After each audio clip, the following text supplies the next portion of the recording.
Good morning, everybody. I'm here with the amazing psychic Liz Cross. How you doing today? I am pumped and ready to go. I'm so excited about your chart. Yeah, so this is a cool one. I've seen it pop up in a bunch of places over the last couple of years, and then I finally found the origin for somebody that was making it popular again, and actually know the person. Actually, study some of their work. It's called The Rational Investor. If you guys want to check out Mm-hmm. his stuff, this is a blog that he wrote, and this cycle is called the Benner cycle.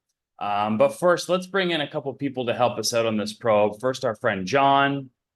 You can grab him, and our old friend Mr. Gann for help on Oh, the charts. yeah. It's been a while since we've had these two in. Yeah. All right. So Benner cycle. Quick synopsis on this. It was created by a farmer, believe it or not, back in the 1800s, who was very interested in the cycles. So obviously there's growing cycles, and he noticed that they matched up with, the commodities market as well. He noticed that there was booms and busts in the commodities market, and he actually got wiped out in a big crash one year. And so this is what it was his motivation to figure this out, and he mapped out all of the data that he could find going back for all of the different crops. And he came up with this cycle that seemed to correlate going forward with all the major stock market crashes and booms and busts and like major events in the world going forward over the last 100 years. So it predicted like the great stock market crash and, like the oil crisis and different things. And as we'll see, even like here in 2019, obviously we all know what happened then, right? That was a big panic. So how this chart works is there's an A, B, and C on this side, and then they correlate to the A correlates to the panic year. So in the panic years, you either have prices either like plummeting or they're going crazy to the upside. It's like a panic either to the downside or a panic to the upside. So like a fear or a FOMO, if you will. And then in the middle is B, that those are the times of the good years where it's good times to take profits. We have like a good kind of like bull market, like we're in the stock market or in crypto. Those would be the boom years. And then C is when we have hard times. And these are like when we have usually the bottoms of the markets. That's when you want to buy up all the stocks, all the goods, all the assets, all the commodities, in waiting for the good times to come back. And so this is the cycle that seems to line up pretty well over the last 100 years. Even in like the 2002, 2007, 2008 banking crisis, we can see here that in 2006, 2007, it was considered a good year. So if you would have sold off your assets before, you would have avoided the banking crisis and everything absolutely crashing, right? And if we go forward to where we are in this cycle, 2023, 2024, it's the time to load up, right? That 2022, 2023 area was the time to load up on whatever you were looking to invest in. And the top of the market, according to this, is 2026.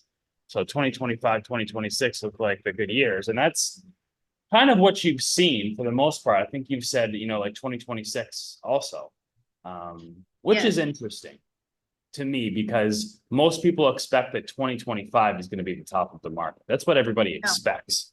no. But the market never does what people expect, right? So So it's let's ask. actually, yeah, Let's ask Dan and John. Is 2025 going to be the peak of the market? No. See, 26. right. And so I mean that's what this cycle is saying. Um, okay. So I have a few more things that I want to ask about into the future. Like we're going to do a part two of this video. But I just want to do kind of an introduction first here. We're going to go through, and I think I think along with somebody else that I follow thinks there's going to be a big stock market crash coming. We're not going to ask just yet. I'm going to say that for the second part of the video rather soon, just based on a few things we're going to go over.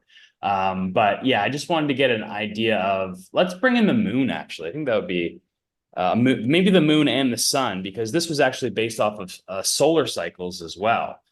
This lines up with the 11-year solar cycle that exists. That's what Benner found. So let's ask the moon and the sun what they think of this Benner cycle. Is this like, why is this accurate? Is this accurate because it lines up with like the astrology? or is it this, or is it the growing cycle, which you base it off of?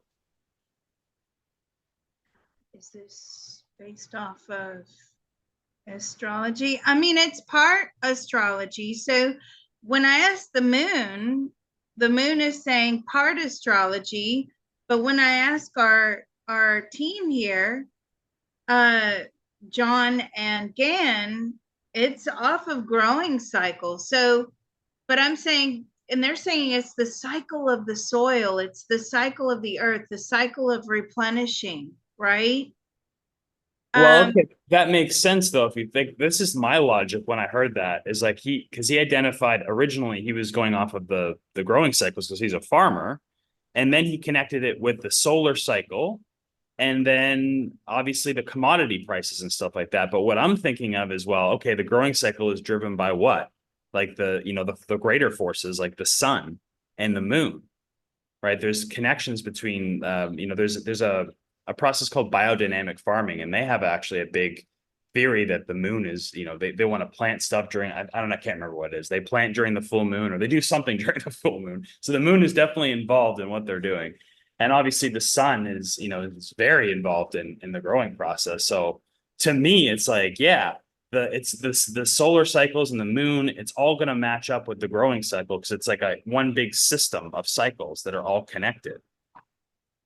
So it's interesting that one side is saying one is more primary than the other is more primary, but I think they're all important. let's ask. So altogether, well, they all feed off of one another, right? You can't have one without the other. It's how they're coinciding, they're aligning.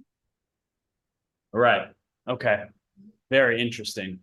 So it looks like, so when we see a big red spike here, that's when we have like it's like a bigger cycle. Like it's within, like in the middle is like the good year. Like for instance, if we go back to the first one that's here, that's 1926 was the good year. And then it went beyond that into the panic years of like, the stock market crash. So it went on like a super cycle here. And then, for instance, we can look at more recent times during the that time of recent times, which was the panic in 2019, 2020, right? We had some really good years in 2016, 2017 in terms of the market, but then it went beyond that and turned into a great panic. And it looks like we're going to get another one of those big cycles after this one. So right now, the top of the market, the good years are going to be 2026. But then in like the year, 2034 to 2035, something major happens. So we're going to actually find out what that is, if it is anything, on the other side in our part 2 of this video. And if y'all want to join us for the second part of the video and all the other videos that we have on the Discord and Patreon, let's tell them how they get to participate in that, Liz. So first of all, Mr. Photon does have a tip jar down below and his email address because he does crypto consults and health consults.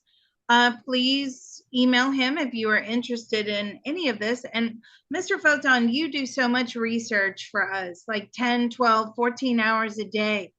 And we appreciate it so much. So again, Mr. Photon does have a tip jar down below, and a little goes a long way. Every little bit helps, and we appreciate it.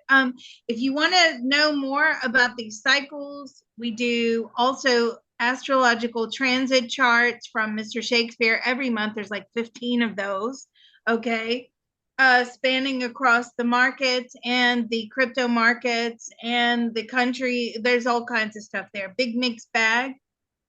We do the CTT group. We've called some other hits. By the way, can I go ahead and call a hit, Mr. Photon? Sure.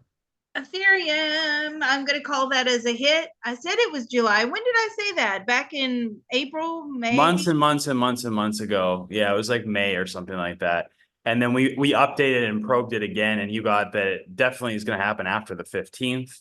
And now we are at the 16th, and tomorrow they are actually officially going to authorize the Ethereum.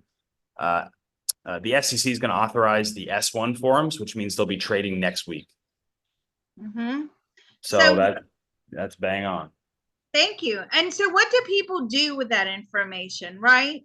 We know when the bull years are coming, we know when the bear years are coming, we know how to react, we know how to prepare. People, guess what? The people in our group, they have been sitting on money waiting to invest in Ethereum, and now they're, they know when to do it, they know when to expect the spike in price, they know when to expect the downturn. So we're doing a lot of stuff that you guys just on YouTube, right? You're not seeing that. So if you want to be a part of our group, go to patreon.com/remote viewing and beyond. That will also be in the description, or sorry, the comments. My brain is fried. We've done so many videos lately. So yeah, we hope to see you there on the flip side. Thank you. See you soon.